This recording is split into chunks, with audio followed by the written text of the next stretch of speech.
નમસ્કાર મિત્રો, સ્વાગત છે તમારું આપણી આ યુટ્યુબ ચેનલમાં જેનું નામ છે ગુજરાતી જીકેની જમાવટ.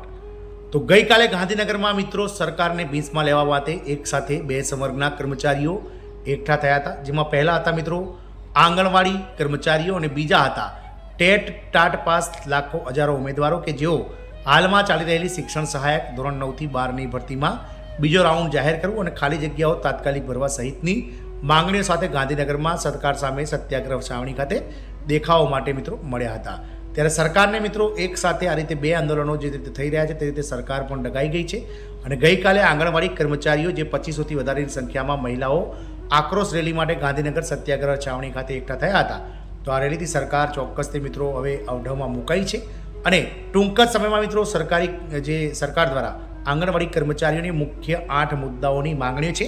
જેમાં મુખ્ય મુદ્દો મિત્રો 23 ઓક્ટોબર 2024નો જે ગુજરાત હાઈકોર્ટના પોર્ટલ પર અપલોડ થયેલો ગુજરાત હાઈકોર્ટનો જે ચુકાદો છે, જેમાં મિત્રો આંગણવાડી કાર્યકર બહેનોને વર્ગ 3 અને તેડાગર બહેનોને એટલે કે સહાયક બહેનોને વર્ગ 4નો દરજ્જો આપીને રાજ્ય સરકારના કર્મચારી જાહેર કરવા એ મુખ્ય મુદ્દો મિત્રો આ આંગણવાડી કર્મચારીઓનો છે. અને તેના સાથે મિત્રો બીજા 7 જેટલા બીજા અન્ય મુદ્દાઓ છે તેની મિત્રો સરકારને માંગ કરી છે. તો સરકાર 8 મુદ્દાઓને સરકાર આગામી સમયમાં જે છે તેના વિશે કોઈ હકારાત્મક વલણ લાવશે કે નહીં, અને ગઈકાલે થયેલા આંદોલનની શું અસર થશે સરકાર પર, ટૂંક સમયમાં જ આંગણવાડી કર્મચારીઓને પોતાની માંગો જે છે તેનો સ્વીકાર કરતો જોવા મળશે કે નહીં, તેને લઈને વિડીયોમાં આજે વિગતવાર ચર્ચા કરીશું. તો વિડીયોના અંત સુધી આપ બન્યા રહો. અને જો ચેનલમાં પહેલીવાર વિડીયો જોતા હોય તો ચેનલને લાઇક શેર અને સબસ્ક્રાઇબ કરવાનું ભૂલશો નહીં, જેથી કરીને ચેનલ પર અમારા મૂકવામાં આવતા આવા આંગણવાડી કર્મચારી માનદ વેતન વધારાના ન્યૂઝ તમને સરળતાથી ઉપલબ્ધ થઈ જાય. તો ગઈકાલે ગાંધીનગરમાં 2500થી વધુ મહિલાઓ આક્રોશ રેલી માટે સત્યાગ્રહ છાવણી ખાતે ગાંધીનગર ખાતે એકઠી થઈ હતી. તેમણે મિત્રો આક્રોશ રેલીમાં સરકાર સામે પોતાની 8 જેટલી મુખ્ય પડતર માંગણીઓનો અવાજ બુલંદ કરવા માટે તેમણે એક આક્રોશ રેલી અને મિત્રો કૂચનું આયોજન કર્યું હતું. અને તેમણે મિત્રો મુખ્યમંત્રી સીએમઓ ઓફિસ સુધી મિત્રો આ કૂચનું આયોજન કરી અને મુખ્યમંત્રીને આવેદનપત્ર આપ્યું હતું.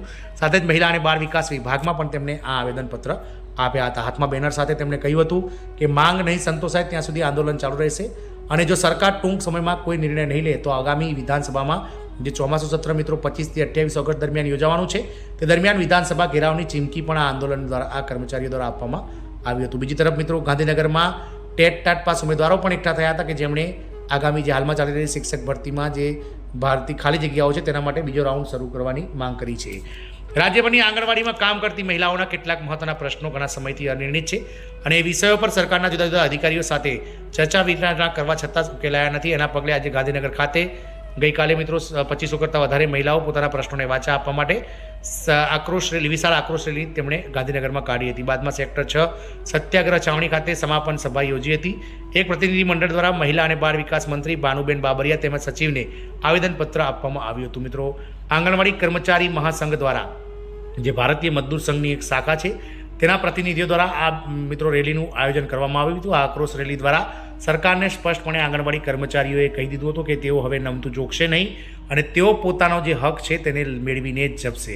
તેમણે મિત્રો મુખ્ય જે માંગણી છે તેમાં તેમણે કહ્યું હતું કે તેમના નિરાકરણ જ્યાં સુધી નહીં આવે તેમના પ્રશ્નોનું ત્યાં સુધી આંદોલન ચાલુ રહેશે. આંગણવાડી કર્મચારીઓની મુખ્ય 8 જેટલી માંગણીઓ છે, જેમાં સૌથી મહત્વની માંગણી છે મિત્રો ગુજરાત હાઈકોર્ટ દ્વારા જે 30 ઓક્ટોબર 2024ના રોજ ગુજરાત હાઈકોર્ટના જે પોર્ટલ પર અપલોડ કરવામાં આવ્યો હતો ચુકાદો, જેમાં મિત્રો નિખિલેશ કરિયાલ જજની સિંગલ બેન્ચ દ્વારા એક રાજ્ય સરકારના કર્મચારીઓની તરફેણમાં આંગણવાડી કર્મચારીઓની તરફેણમાં ચુકાદો આપવામાં આવ્યો હતો. જેમાં વર્ગ 3 પ્રમાણે કાર્યકર બહેનો અને વર્ગ 4 પ્રમાણે તેડાગર બહેનોને માનદ વેતન ચૂકવવું અને રાજ્ય સરકારના કર્મચારી તરીકે આ કર્મચારીઓને જાહેર કરવા તે મુખ્ય માંગણી હતી. સરકાર દ્વારા 6 મહિનાની અંદર નીતિ બનાવી અને હાઈકોર્ટમાં જવાબ રજૂ કરવાનું હતું, પરંતુ સરકાર આના વિશે જેમ સુપ્રીમ કોર્ટમાં મિત્રો ફિક્સ પેનો કેસ છેલ્લા 13 વર્ષથી મિત્રો ચાલી રહ્યો છે, તેમ મિત્રો આ કેસને પણ સરકાર જે છે તે મિત્રો લટકાવવાની તૈયારી કરી રહી છે. તો મુખ્ય માંગણી છે કે આ કેસનો જે ચુકાદો છે તેનો તાત્કાલિક સરકાર અમલ કરે. બીજી મુખ્ય માંગણી છે કે બીએલઓ કામગીરીમાંથી મુક્તિ. જે રીતે મિત્રો ગતરોજ ભારત સરકાર દ્વારા અલગ અલગ સંવર્ગના જે કર્મચારીઓને બીએલઓની જવાબદારી સોંપવાનું જે કરવામાં આવ્યું છે તેમાં આંગણવાડી કાર્યકરોને પણ બીએલઓ બનાવવાની મિત્રો વાત કરવામાં આવી છે. તો બીએલઓની કામગીરી જે ફરજિયાતપણે આપવામાં આવી છે તેમાંથી મુક્તિ આપવામાં આવે અને બહેનોને તેમના મૂળ કાર્ય પર ધ્યાન આપવા કેન્દ્રિત કરવા વધારાની જવાબદારીમાંથી મુક્તિ આપી.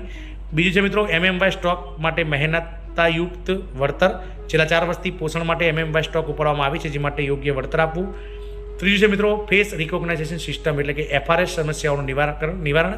ફિલ્ડ રિપોર્ટિંગ સિસ્ટમમાં પડતી તકલીફો દૂર કરવા તંત્રની દખલગીરી. ચોથું છે અદાલતી ચુકાદાનો અમલ. ગુજરાતની વડી અદાલત દ્વારા જે ચુકાદો આપવામાં આવે છે, આપણે અગાઉ વાત કરી, તેનો અમલ કરવામાં આવે, તાત્કાલિક પગલાં લેવામાં આવે.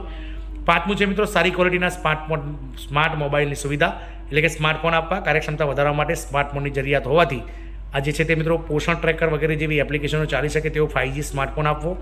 છઠ્ઠું છે મિત્રો સીધી ભરતી. યોગ્ય ઉમેદવારની પસંદગી માટે ઉંમર લિખિત વિના સીધી ભરતી આપવામાં આવે. સાતમું છે વેકેશનમાં ખાલી જગ્યા પર ભરતી. રજા દરમિયાન ખાલી પડેલ જગ્યાઓ પર તાત્કાલિક ભરતી કરવી.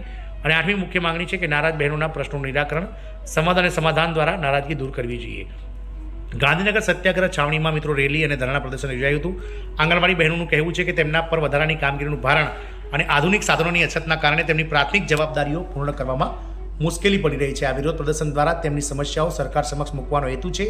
આ ઉપરાંત FRSમાં સ્માર્ટફોનની અછત અને તેના સાથે જોડાયેલી તકનીકી સમસ્યાઓને લઈને પણ રોષ વ્યક્ત કરવામાં આવી રહ્યો છે. ભારતીય કર્મચારી મહાસંઘના નેજા હેઠળ આ સત્યાગ્રહ ગાંધીનગરની સત્યાગ્રહ છાવણી ખાતે યોજાયો હતો, જેમાં રાજ્યભરની આંગણવાડી કર્મચારીઓ જોડાયા હતા. આમ મિત્રો, આંગણવાડી કર્મચારીઓના મુખ્ય 8 મુદ્દાઓને લઈને ગઈકાલે જે આંદોલન થયું છે તેનો મિત્રો પડઘો ગાંધીનગરમાં CMO ઓફિસ અને તમામ જે સરકારી વિભાગો છે, જેમાં ખાસ કરીને મહિલા અને બાળ વિકાસ વિભાગ તેમાં પડ્યા છે.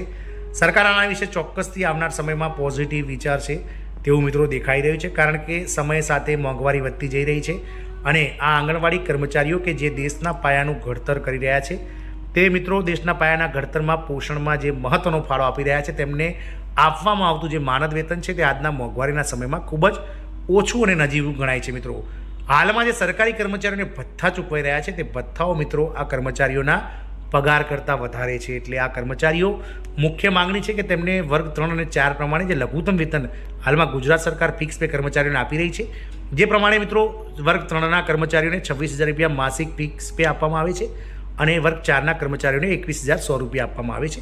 તો જ્યાં સુધી સરકારી કર્મચારી જાહેર ના કરવામાં આવે, હાઈકોર્ટનો ચુકાદો સરકાર ના માને ત્યાં સુધી એક પોલિસી બનાવીને, જેમ ગુજરાત હાઈકોર્ટે કહ્યું હતું કે વર્ગ 3 અને 4 પ્રમાણે લઘુત્તમ વેતન આપવું, તો સરકાર જે છે તે તાત્કાલિક મિત્રો આ કર્મચારીઓમાં કાર્યકર બહેનોને 26,000 રૂપિયા અને તેડાગર બહેનોને 21,100 રૂપિયા માનદ વેતન કરી આપે તેવી આ કર્મચારીઓની મુખ્ય માંગણીઓ છે. મિત્રો, હાલમાં સૂત્રો દ્વારા મળતી માહિતી અનુસાર દિવાળીના તહેવારો પહેલાં જ આજે આંદોલન ચાલી રહ્યા છે તેના પડઘા પડી શકે છે અને આવનાર દિવાળી જે ઓક્ટોબર મહિનામાં આવવાની છે 20 ઓક્ટોબરે, તે દિવાળીના તહેવારો પહેલાં સરકાર દ્વારા ચોક્કસથી આ કર્મચારીઓ માટે ગુજરાત હાઈકોર્ટના ચુકાદાના આધીન કોઈ વચગાળાનો રસ્તો કાઢી અને કર્મચારીઓને મોંઘવારીના સમયમાં રાહત મળે તેવું મિત્રો આ સરકાર દ્વારા કંઈક પગલું ભરી શકાય તેવી મિત્રો અંગત સૂત્રો દ્વારા માહિતી મળી છે. એટલે કે કર્મચારીઓને હવે તેમની જે રાહ છે લાંબા સમયની, તેનો અંત કદાચ આ દિવાળી પહેલાં આવી જશે તેવું મિત્રો હાલના સંજોગોમાં દેખાઈ રહ્યું છે. ટૂંક સમયમાં જ મિત્રો સરકાર આ 1.11 લાખ જેટલા આંગણવાડી કર્મચારીઓની માંગ સ્વીકારે તેવી આશા છે. જય હિન્દ, અસ્તુ.